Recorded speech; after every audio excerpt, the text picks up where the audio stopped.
Everyone, and welcome to another episode of Retro Gaming Corner. Just some quick pickups today on a gloomy, rainy, and snowy New England Monday. Went upstate New York last week visiting relatives. Stopped at a few consignment like pawn shop type places, stuff like that, and came across a couple of finds here. Let me get started here. First off, for a couple dollars, Crazy Taxi 2 complete for the Dreamcast, and in very nice condition. I have Crazy Taxi 1. Somehow I had Crazy Taxi 2, but I somehow lost it along the way, but got it back again. Again, it was like $3. Next up, a game I didn't have, know nothing about it, but I saw it. It was very cheap. This is Space Channel 5. I think it's some kind of a dance type of game or something. It's very glitzy and glamorous. Not sure if I like that, but that was like $3. It did get good reviews, though. And that is Space Channel 5. Right there. Next up, Sega Rally Championship. This didn't, for the Dreamcast. I have this for the Sega Saturn, which is phenomenal. This one didn't get really good reviews. They kind of panned it a little bit. I don't know if it's because of the speed, the graphics, or what, or if it's the playability, I think. But this is only $3. Sega Rally 2, Sega Rally Championship. Again, that's complete. Again, those are 3 Dreamcast games. Next up, for $2, I got Top Gun for the GameCube and Gun by Activision and Neversoft for the GameCube. Just the discs. One on there and one on the other side. Top Gun and Gun. I have no idea about this game. Again, these are both on the GameCube, and like I said, they were about $1 a piece. So I couldn't pass that up. That's on the GameCube. Next up, 2 NES games I picked up. One of them is called the Bugs Bunny Birthday Blowout. Like so. For the NES. Know nothing about this. This game, which got pretty good reviews, called The Ultimate Stuntman. And of course, I love that gold NES cart there. Kind of like Zelda. Again, that's The Ultimate Stuntman. Game gets pretty good reviews. I hear it's a lot of fun. And it came with the case. Again, each one of those games were a few dollars. And those are 2 NES games. Next up, I picked up on eBay a while back. Couple things. First off, let me see. I got for my Amiga and various computers, I picked up Infocom, Ballyhoo, mint condition in the box for my Amiga computer. And it's got all the cool stuff in here. I just love Infocom games, which are interactive fiction text adventures for you newbies, which I'm sure everyone's heard of Infocom. This is Ballyhoo. It's a game that takes place at a circus. So, again, that's for my Amiga. Ballyhoo. Box is in mint condition. Just a little bit of the glue popping up here, but I can fix that. So, that is Ballyhoo by Infocom for the Amiga. Next up is, again, these go a while back too, so I just never put them on my pickups video. This is Enchanter by Infocom. Also, for the computer. And this is another Infocom game. Again, with the awesome book here. History of Magic. And a little pop-up thing with the disc. And that is for the Amiga 2. And the little various elements that come with it. But again, that is Enchanter by Infocom. Kind of wizard type game. Text adventure. by Infocom, another great one. I believe Enchanter is the first in a series of 3. I could be wrong. Or is it Wishbringer and Enchanter or whatever? But anyways, that is Enchanter. Like so. Next up is Wishbringer. Again for the Amiga, which I believe is a sequel to Enchanter or the other way around. Again, box is in pretty good condition.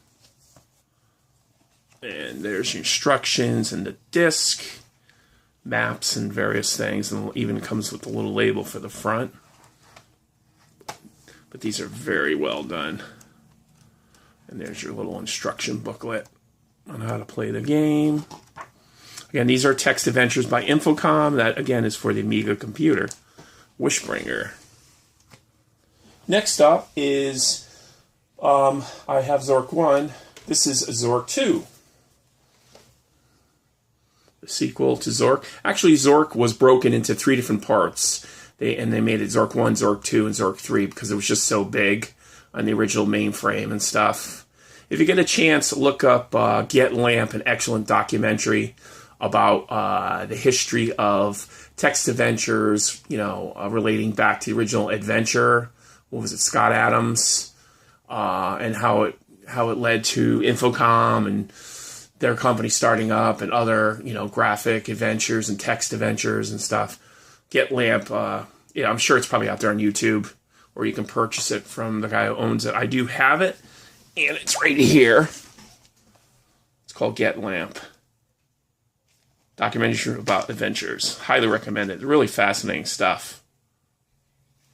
But anyways, so again, that's a Zork 2, and it comes with all the little bells and whistles. By Gru, and this one's on a floppy. This is for the Apple II. I have them on different platforms. Some Amiga, some Apple. So that's Zork 2. And then the final one in the series, Zork 3 by Infocom. And that is Advanced. And then your booklet here. And then all your little fun bells and whistles in there, maps and everything. But that's Infocom, that's Zork 3. Again, that one is also for the Apple. And another very, very rare game. 2 of them, actually. This is towards the end of the text adventures. Beyond Zork. Beautiful box. And that's by Brian Moriarty. And this is a slide open, and it's really nice. It has all the stuff in here. Look, it's got the catalog, Infocom catalog here. Let me show you. It goes through all the games and what they're about. It's very hard to find the catalog of these, but really cool.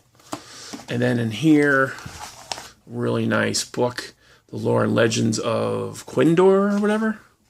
Again, these are Infocom games came with a lot of cool feelies, they called them, which were books and maps, backgrounds of the story, glasses, and various crazy things. So it's a beautiful book there. The actual original Infocom reply letter here, which